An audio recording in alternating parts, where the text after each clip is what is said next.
You are a royal priesthood, a holy nation, right? Revelation 1:6, Revelation 5:10 talks about this royal priesthood.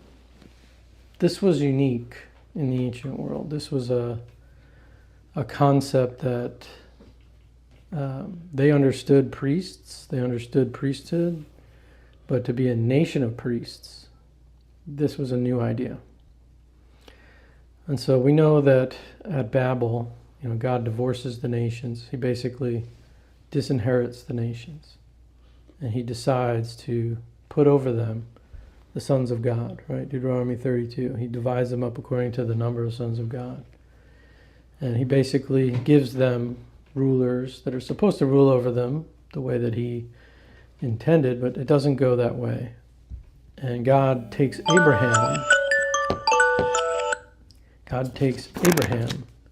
and decides to make him his people, make him his nation.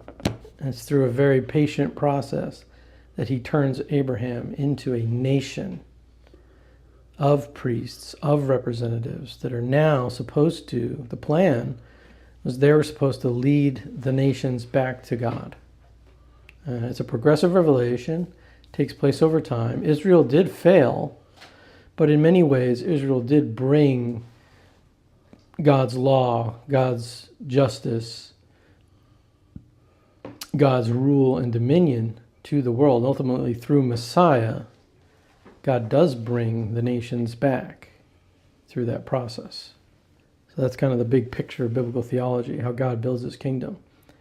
All right? God creates humanity, creates the world, how to function. It falls.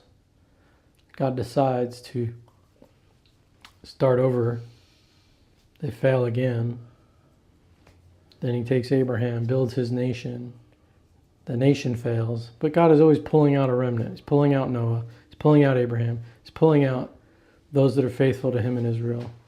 And then eventually Messiah brings his disciples into the world, and through them, they take back the nations. That's your big picture of the kingdom establishment. So let's go ahead, we'll push through here.